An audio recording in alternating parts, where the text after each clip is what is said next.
Hi, I'm Rob, and in this Gems of War video, I'm going to take a look in the Soulforge and tell you what is going on from there. Also take a look at this weekly event troop, the Fallen Knight. Let's hope he manages to get back up again. Anyway, let's take a quick look at this. Fallen Knight Sword's Edge Epic. Always worth picking these up, even if they seem absolutely awful. Barrier, a random ally for every ghost gem on the board and gain magic +1 armor. So lots of barriers. 13 mana cost seems quite high for that. It seems that devs put quite a high amount of value on barriers. I've noticed that troops at barrier, other troops actually have quite a high mana cost. But it is a good thing, barrier, because you think how much damage that can actually save you from really high damage spells and things like that. So yeah. Anyway, the traits are Undying, immune to poison, disease, lycanthropy and deathmark. Haunted, 15% chance to create a ghost gem when my turn begins, and reduce damage from skulls by 25%. So obviously that Haunted can help its spell, because the more ghost gems on the board, if there's at least 4 on there, then you're going to barrier the whole team. So yeah, it's not bad. Not bad at all, but distinctly average at the same time. So I'm going to give that a right bang in the middle, 5 out of 10. Anyway, Chuck Norris was once bitten by a rattlesnake, and after 3 days of excruciating pain and suffering, the rattlesnake died. Oh dear. Right, I'll grab these up to Mythic level if you can. I always like to do that. Saves you the weight of trying to pick more copies up, and if you've got a lot of spare glory, very easy to do so. You like to grab some spoils of war at the same time. A few more bits and bobs, a bit more gold, a few more souls, more event keys, more lovely treasure maps you're never going to probably use. So whatever. Oh, God, tricky. Tribute time already. That was the fastest hour of all time. What have I done with myself this morning? No idea. Anyway, onto the Soulforge. Let's take a look in there.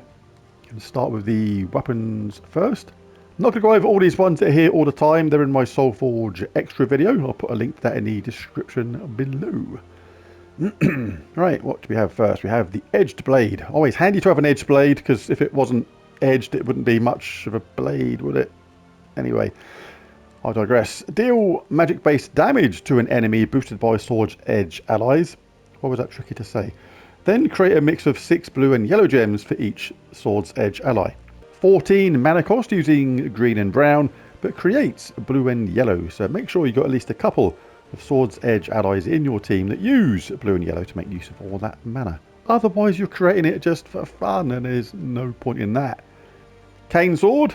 Doesn't know if it wants to be a cane or a sword, so it got named both. Deals magic based damage to an enemy boosted by knight allies.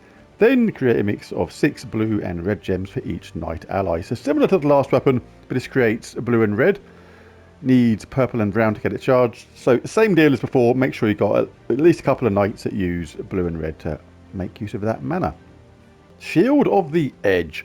Remove all blue gems. This is kind of the anti Sword's Edge weapon in a way. Blue is their weapon that Sword's Edge troops tend to like the most. Then deal magic based damage to an enemy boosted by gems removed. If the enemy is from Sword's Edge, or if the battle is in Sword's Edge, deal double damage. So more collectible than anything, but can be good. And it's always worth picking up these low cost ones. Only 75 diamonds to grab it. And when you get to the stage where you need another weapon from Sword's Edge to actually progress, that is actually rather useful, and you'll be glad you did that. Right, I pressed the wrong button then. Let's get back in there. Next one up is Ulf's Wolves. Deal magic +4 true damage to an enemy. If they're an undead, eliminate all their armor. So, kind of most effective against undead. But the thing is, this is a true damage weapon. And if you're using a true damage weapon, you usually try and make sure you're in a true damage team where your other troops do true damage at the same time. Therefore, making the eliminate all armor bit somewhat irrelevant unless the enemy is boosted up. Its damage is boosted up by how much armor it's got, for example. So yeah. But okay. Blade of Nefertari. Absolutely one of the things you should absolutely craft today, even if you don't think you're going to use it. And let's take a look at the weapon first. Does magic based damage to an enemy. If the enemy uses purple mana, death mark them. So damage with a death mark if they use purple doesn't sound that great. So why should you absolutely craft this today? Well, the Blade of Nefertari is one of the recipes for Duskbringer. If you take a look at Duskbringer and scroll across there, we'll see we need these other weapons. The Ankh of Nefertari, the Blade of Nefertari, and the Scarab of Nefertari. So the blade is the one we're interested in, and it's absolutely essential to craft Duskbringer. So this will be a long time before this weapon comes around again. So absolutely make sure you craft the Blade of Nefertari today if you're interested in crafting Duskbringer later. Wonder Stars is here all the time, but we'll just go over it ever so quickly because it is not in my Soulforge extra video, because Wonder Stars came out after I made that video. But yeah, fantastic weapon. Choose one, create 6 elemental stars, bless all allies, or create 7 umbral stars and curse all enemies. Really, really cool weapon. Absolutely love it. It does seem that a lot of people thinking this is getting more unreliable in its casting, and it is possible that it has been changed like that. But I might do a video on this because it's actually really important how you actually cast it, and when you cast it, you can't just cast it without looking, if you know what I mean. If there's a lot of purple and yellow on the board when you cast it on the cleanse option, the first one, there's a high chance it will fail because there's just not enough colours there for it to have a good chance of actually working. And if you know you're going to cast it, for example, like you're saving up the mana, you're collecting the mana for it to cast it because you've got a freeze on your team or something like that, or you just like to have the bless, then you should charge up by collecting purple and yellow to remove those purple and yellow from the board to give it a higher chance of getting charged on that option. Do you see? Anyway, there are ways of making it more reliable. That's basically what I'm trying to say. But it does seem that it's a bit iffy-niffy on its casting these days, like it's been nerfed slightly on its reliability. But anyway, that's another conversation completely. Next we have Ebon's Hammer. Well, as long as Ebon knows you've got it, then it's alright, because, you know, it wouldn't be nice if you just took it, would it? Anyway, it explodes magic +1 and blue gems, grants a random status effect to all knight allies, then summons a knight troop. So a nice explodey summony weapons. These sort of things are very handy indeed in many teams. Always good to have a summon, and with mana gen that's particularly nice. Flail of Guard. Explode magic +1 blue gems, grant a random status effect to all Swords Edge allies, then summon a Swords Edge troop. So another explodey summony weapon, doing it in a slightly different way. Still doing the blue gems, but the status effect on this one is to knights, and this one is to Swords Edge allies, so that is the main difference there. Obviously the colour's different as well, and that's called Ebon's Hammer, that's called Flail of Guard, and that's a hammer, that's a flail. But apart from that, they're kind of the same. You know what I mean. Anyway, what's next? Mortal Chain. Explode magic +1 blue gems. Another explodey summony weapon. Grant a random status effect to all human allies, then summon a human troop. So yeah, another explodey summony weapon there. And is that it? Nope, we got a King Crusher down here. Explode! Magic +1 blue gems. There's a pattern here, isn't there? Grant a random status effect to all Swords Edge allies, then summon a Swords Edge troop. Right. Lots of explodey summony weapons in this group of weapons here. Didn't notice that before. And the Doomed Corsac, or Corsacu, or Corsaca, however you want to pronounce it. But different territories pronounce things in different ways. I say Corsac. Deal magic-based damage to the first 2 enemies, +2 per champion level. Create 2 blue gems for each blue ally and enemy.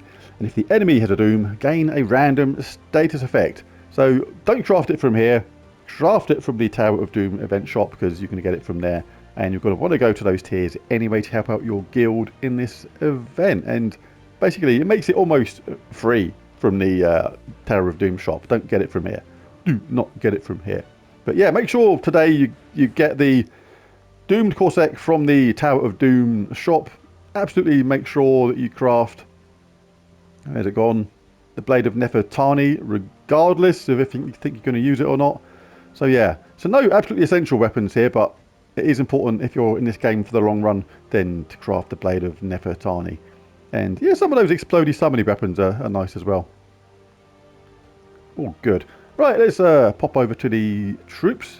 Particularly if you're a newer player, or if you have just troops missing from your game, just go through all these summoning stone troops, see if there's anybody that you're missing, and roll the dice and maybe grab a few of these and see if you get lucky picking up the troop that you want. Saga, she's not bad. Damage to all enemies troop, pretty good. Boosted by blue and frozen enemies. Summons an ice storm is one of the good benefits to her. That is blue. What have we got in this one? Any goblin is worth trying to pick up. Doing stuff to the enemy team while always gaining an extra turn. Really, really cool. Very handy for newer players to pick up those kind of troops. Any troop that's got a empowered benefit where they start battles with full mana. If you haven't got them, again, try and pick them up from here. Always good. Thrall. Everybody looks a bit of Thrall. Another goblin there. Mana gen with an extra turn. There's some good stuff in these summoning stones today. Giant Badger. If you didn't get that a few weeks ago, chance to grab it now. Right, anyway, let's take a look at the mythics. Let's start at the bottom and work our way up. Always a good way to go. First up we have Hatir Skroll. Convert all green gems to lycanthropy gems and all yellow gems to doom skulls and summon a winter wolf or warg. All beasts gain 2 life, is immune to all status effects, devour lycanthropy and mana burn, and give 1 attack and magic to all beast allies when my turn begins. So that feral inspiration is actually quite nifty in a long drawn out battle, but yeah, the spell is really good. It's just got to be paired with the right kind of team, and then it can be absolutely mega effective. But you don't see it that often because it is a bit of a specialist spell, but it's actually not too bad, that one at all. Just one of the ones that you just don't see that often. Sycorax, very good mythic this. Double a chosen coloured gem on the board, then create 3 more gems of that colour, then give magic +1 life to all the allies of that colour, as well as recovering 3 life at the start of each turn, being impervious, and all elemental allies gain 1 attack and armour at the start of its turn. So the way that spell works is, because you can do it on any colour, it's super beneficial if you do it on a colour that Sycorax uses, like blue, green or brown, because especially if you've got a storm going in one of those colours, it just goes just nuts, because it's going to self-charge, create tons of that colour, and just be able to repeat the process, and it's very reliable. And it's even better if you've got other troops on your team that use the same colours as Sycorax, or at least a couple of the same colour, then you can buff up the whole team, giving them a massive amount of life at the same time, and just repeating that process as much as you want. You can almost give yourself as much life as you want with that, if you don't mind keep on repeating those turns. So yeah, really good is Sycorax, very good indeed. Next up we have Wulfgarok. Does damage to an enemy boosted by Wargear allies, and if the enemy dies, devour a random enemy. I love this kind of troop. These kind of troops are, to me, I think really good, because if you play them in the right way, you can guarantee 2 really quick kills. And the traits are good as well. Impervious, immune to all status effects, devour lycanthropy and mana burn, and first Wargear give 2 attack and magic to allied Wargear when matching 4 or more gems. The key to a troop like this is to use like an armor stripper weapon, like something like, say rope dart. Say you charged up rope dart on this. You cast rope dart, you've stripped away the armor, you've done damage, left them vulnerable. If that's enough for that damage to kill them, you would have killed someone else at the same time really quickly. So yeah, do love me a bit of Wulfgarok now and again. Next up we have Draakulis. We've got some really nice mythics here today. Steal magic based life from all enemies. So when you steal life from an enemy, it's true damage effectively, because you are taking away their actual life by passing armor, and you add it to your own. So it's kind of a double effect in a way, making him more tanky, more difficult to kill, while doing true damage to the enemy, and some okay traits at the same time. Not anything spectacular though. But yeah, Draakulis, do like that. I think that was it. Draakulis, Wulfgarok, yeah, Sycorax and Hatir. So yeah, 4 really good ones there. Wow. On the legendary side of things, I always say don't generally recommend to craft the legendaries. They're much easier to pick up from the chests, unless it's someone super special like a Tesla or Yao Guai, something like that.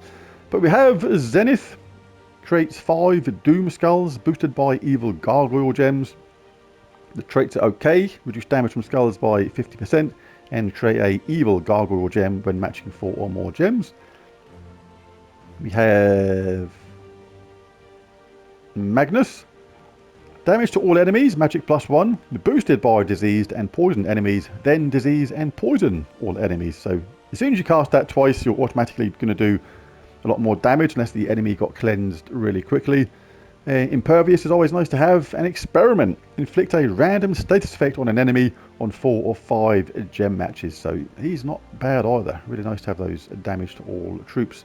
Spring Imp does scatter damage, entangles all enemies. If an enemy dies, gain 8 magic. So pretty good versus skull-based teams, because when you kill that top troop that's entangled, say, then the next one down is going to be not normally entangled, so you can get the skull damage again. But entangling all enemies means you can kill people willy-nilly and still be safe from that skull damage. So very handy for that. And gains 8 magic when you cast a spell, as well as gain 8 magic when casting or collecting rather green gem matches. So can scale in power really quickly in a green team with a green storm, for example. And also gains bonus green from green gem matches. And I'm not saying green anymore because it sounds like I've said it a lot. But yeah, Spring Imp, pretty cool. And the Silent One, very good defensive troop. Silence is one of the best ways to stop the enemy doing stuff. Silence all enemies and himself. So you silence yourself, but you silence the entire enemy team. And when the enemy team is silenced, they cannot collect mana or cast spells, effectively just wasting their turns unless there's a skull hit, time after time until they get cleansed. So that is actually a really good way of stopping some really powerful teams. It's one of the key ways to stop Wand of Stars with silence. So yeah, Silent One, very good indeed. Do like him. So who gets my super coveted, not Mythic of the Week? Well, there's 3 that stand out to me this week. Draakulis is really good, Wulfgarok is really good, and so is Sycorax. But there can be only one, as Highlander said once. So who's it going to be? Well, they're all really good in their own right, and I wouldn't want to be without any of them. But the way I judge this sort of thing is I kind of imagine 2 out of 3 of these troops is about to be removed from the game, and I can only save one of them to be in my game. Who would it be? Well, looking at it like that, it would probably have to be Sycorax. So good in Guild Wars and PvP in certain situations. Unlimited life in many teams, if you want to use it like that. Really good. Impervious as well. It's like fantastic fun as well to just see him give life to the team in a monumental way. So Sycorax just about edges out some of the other ones. And you mama, so ugly, so he says. But anyway, Sycorax gets my Mythic of the Week. Well, there's a video. Let me know what you think of these Mythics in the comments below and your favourite one, because Wulfgarok could have easily got it as well, because that is so good, like I say, in certain teams. And Draakulis is very powerful as well. But anyway, all good. Thanks for watching. Catch you again next time. Bye for now.